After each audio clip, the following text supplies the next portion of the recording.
Module 8, funding pathways. Isn't this everybody's favorite? It's money. Let's talk about money. Where are we getting the money? Jokes aside, I might take a stronger stance on this than most people. I think funding is one of, if not the most critical early milestone decision points that you'll have. Funding, in my opinion, is kind of a strategic fork. You are either going to be fundraising or self-funding. There are multiple ways to get funding, multiple types of funding. Take it from somebody who has done them all. Literally, I think I have, at last count, raised over $80 million, and I have done it from bootstrapping, borrowing, fundraising, doing grants, getting awards, bootstrap, you name it. I've done it all. They are not all the same. They are not all created equal, and every business really has its own pathway. Funding determines the control of your business. It determines pressure that you will carry as a founder and growth expectations that your investors may or may not have. Raising capital consumes time and focus. I've had companies where I spend, it seems like 70-80% of my time just fundraising, and you're not actually building product or dealing with customers. And that can be really successful, but it can also completely erode your business. So really need to kind of define that at the time. Funding is a strategic fork in the road, and it doesn't mean that you can't change your decision later, but you do have to kind of plant, one foot firmly in the ground, and then you're going to go down one road or the other. This really is kind of a decision point, and it should be anchored in your long-term strategy, your business. This goes back to the founder fit, but are you building a lifestyle business? Are you building a company that is, going to be a unicorn, something where you're trying to go after venture capital, somewhere, in between? You're building a little consulting business. Maybe you're building a product business.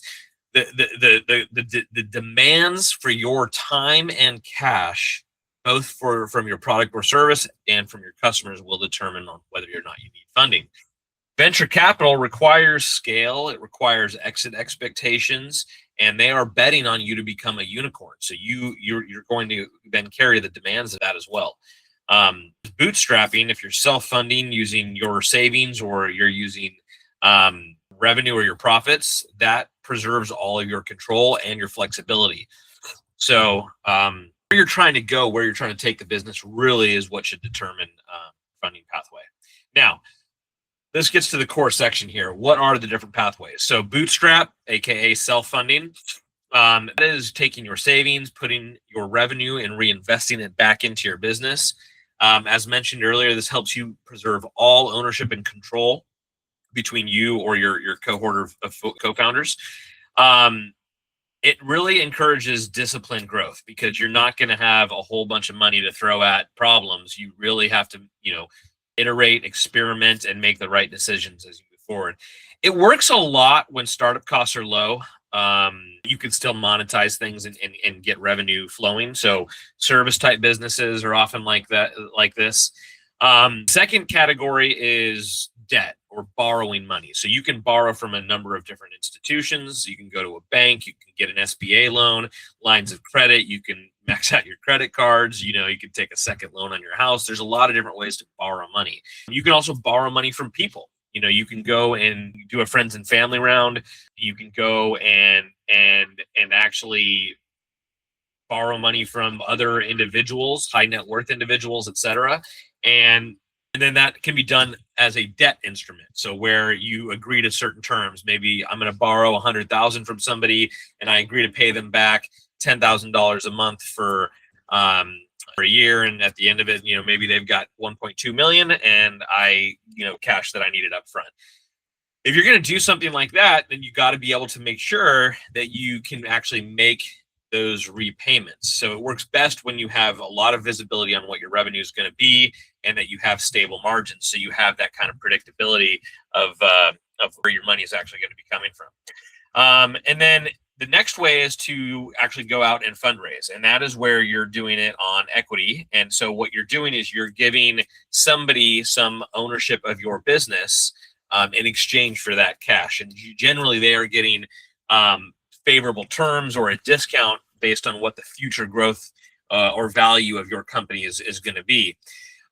We talked about borrowing from debt versus fundraising for equity. They are kind of different sides of the same coin. In either of them, you are going out and getting money from an individual or an institution. If you're doing equity, that can be from a high net worth individual, an angel investor, private equity firm, a venture capitalist, crowdfunding. There's a lot of different ways to do it. But in either of these ways, whether you're borrowing through debt or fundraising through equity, you're doing it through some sort of legal instrument where somebody is giving you cash and then you are giving them some sort of piece of paper. Now, that can be a debt instrument, which is it means that you have to pay them back before anything else, right? People used to say that, if you own the debt, you own the business. Whereas equity is something that would convert into equity at a certain trigger event. And these are very, very good. You'll see examples such as like convertible notes or safe agreements. And we've got examples of those look like. But essentially what that's doing is saying, hey, I'm a little bit early in the process. I don't know exactly what my company's worth. You don't know exactly what it's worth, but we both believe in this idea. We want to work together. So I'm going to give you the money that you need. And we're going to agree that I get a future equity later once we have enough data to properly evaluate your business. But then I'm going to get a discount of whatever, 10%, 15, 20%, whatever's in your terms. Now, this is where, if you use a safe agreement, it's kind of cookie cutter. These are pretty standard across the industry, and a lot of people use them, and not a lot of kind of negotiation in them. The other alternative is to use a convertible note, in which case you have a little bit more control over some of the levers that you can pull, which gives you a little bit more ability to, I think, work with different types of investors, and especially if you are still an LLC and not a corporation. You have a little bit more flexibility with what you're going to do with those to encourage different types of investors to work with you. So that is a strategic kind of decision. I'm not going to go too much more into detail on that because I really don't want to give legal advice on here. But if it's something you're curious about exploring your options and what's best fit for your business, again, just feel free to book a call. Happy to give a free call to anybody that to just kind of jump in and specific on their business. That moves us on to the type of funding that we're going to talk about today, which is grant funding. And this is specifically non-dilutive. And what that means is that you don't have to give away equity. Oftentimes you don't have to pay it back. So it's not debt or equity. It is truly a grant, right? Somebody is giving it to you. These are common in like government and innovation grants. Sometimes you might do a pitch competition where you can win some awards. These are very often technical, research-heavy development projects that are competing for that are be used for the greater good, or large institutions.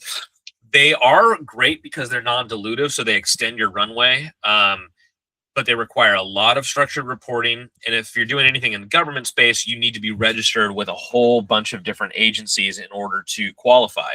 And again, I think we'll have those linked here in the call as well, or not in the call, but linked on we'll have those linked here in our page as well. Some of the different websites you can go to look and see if you qualify for these grants.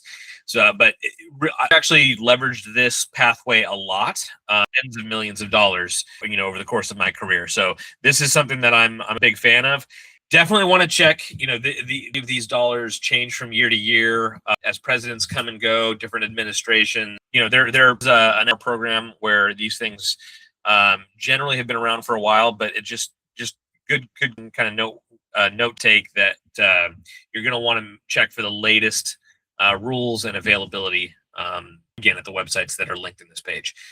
Okay, capital efficiency and runway awareness. So it's really, really important to understand what your runway is and exactly how much capital you need per day, per week, per month, per year. Essentially, what is the minimum burn rate that you are going to need to survive? So capital is oxygen. So understanding what your margin structure is. This goes back to the pricing module that we did right before this. So understanding all of those terms, burn rate, average cost per customer, average revenue per unit, whatever it is for your industry, customer acquisition costs, lifetime value, etc. Understand what these terms mean. We'll get into a lot more of the details on how to use these terms and exactly what they mean later on. But right now, start getting a rudimentary understanding of some of the different financial terms, because you're gonna have to make advanced financial models coming up pretty soon here as you get ready to funding. Investors are not going to invest in a company that doesn't have their numbers, tight and squared away, locked in. So that's where you need to be. Okay, we talked about how it sometimes can reduce your staff costs, your development costs, but it does increase competition as well. It's lowering the entry for a lot of different companies out there, and so you're going to have more competition. You really need to know what you're doing and have a really good product market fit. So it lowers your costs, but it does not eliminate the need for financial discipline. So start understanding again what your runway is, and cannot I cannot overstate this enough. Capital efficiency. Even if you raise money, be very, very and thrifty about how you spend that money. Make sure that you are deploying capital in a way that is going to pay you back, and be prepared for large gaps and lapses in your. Okay, a little time for a reality check here. Funding follows validation. Funding is not a cure-all. It is not a stopgap. It is not going to help you bridge the valley of death. You need to get validation of your product or service before you're going to get funding, whether it's debt funding, equity funding. People who have money, they want proof, not just ideas. They want to be able to invest in something that is real, that is tangible. Lenders repayment want to have confidence that in your ability to repay. Investors want proof with traction, growth metrics. Even grant reviewers you're going up against hundreds of other companies, some that are probably a lot further along than you. They want to see feasibility and impact. So it amplifies the strength that you are already positioning. Not going to repair any weak fundamentals. So validation comes before capital. And I mentioned a moment ago the valley of death. So what is the valley of death? Well, the valley of death is this kind of trap that so many companies fall in. Of, well, I've got a really good idea. Maybe I even have a prototype and something that is, and I have a lot of traction signals, right? A lot of people who are giving me a lot of compliments and whatnot, but I don't have any customers because I don't have a launched product. So I need funding to get my customers, but I need the customers to get the funding. So how do I bridge that gap? Well, I'm going to go and there are scenarios where this, unfortunately, is reality. It happens a lot of times when you have a high capital intensity, but your proof is low, right? It could be emerging technologies very often fall in this bucket. So how do you get around that? Well, the first thing is you want to pre-sell before you fully build. You want to get market validation that there are people who are actually having this problem and are willing to spend to solve it. You want to start small in these cases. You do not want to try and go mass market. You'll get overextended and spend more than you can recover before, and it'll end up falling apart. So start small, reduce scope, and then change your capital type. Again, you sell before you fully build. Oftentimes, the real answer is to get more customers and not necessarily more capital. So reduce it back down to your minimum viable product. If you have to borrow money a little bit or self-fund just to get to that initial proof of concept, get somebody who's even willing to get on at the lowest cost or even free just to get that market feedback, because you want to prove to yourself and to your investors that they are going to be able to get their money back. And the only way to do that is to have the actual proof. Start small, reduce the scope, and in a way you can actually start taking your first step. Okay, when it is time to look for funding and you're ready to start competing, where do you look? So where do you go, and what are some of the funding sources? I mentioned that we have them linked in this page, which we do. So there's grants. You can go to places like the Science Foundation, grants.gov. There's oftentimes state programs. Small Business Innovative Research is a big one. 1% of all government grants. I'm sorry, of 1% of all government funding for agencies has to actually be allocated to the SBIR program. We mentioned about debt, local banks, SBA lenders, credit unions, credit cards, equity, angel networks, venture firms, strategic investors, high net worth individuals. Warm introductions are what matter the most. You can do cold outreach, and that's great. We've done a lot of that. And if you need help with cold outreach or maximizing your outreach, especially using AI, check out our bot marketplace. We have a lot of really cool tools to help you do that. But warm introductions are always better. If you know the person, they know you, or somebody you know can introduce you. Start with friends and family. But yeah, that's where you want to start. Okay, tools and decision framework. So what do we have that can help you guys with this? We have our funding pathway fit scorecard. That's going to help you guys to compare options objectively. Then we've got the capital intensity versus proof map. That's going to help you diagnose readiness for your business to actually get funds, and then also the risk of you to reach out to investors. Funding source tracker, that's really helpful to manage outreach. You'll notice very that this becomes like a sales process, and you might have dozens or hundreds of investors that you're trying to manage. And if you don't have some sort of tracker to organize, you'll lose track. And that's the number one thing that kills these deals is following up or not following through. And so you treat these people like leads and use your best sales skills. Okay. In conclusion, this module should help you understand all 4 funding pathways so that you can choose intentionally. You now know whether or not you need capital, what type of capital best fits your business, and then how to avoid premature fundraising. So in the next module, we're going to focus on your funding readiness. Okay, so that's going to be how are you going to use the funds? What are the proof signals required before you pursue capital? What does your pitch deck need to look like? What do your financials need to look like? All that kind of stuff. So I will see you guys there. Thank you.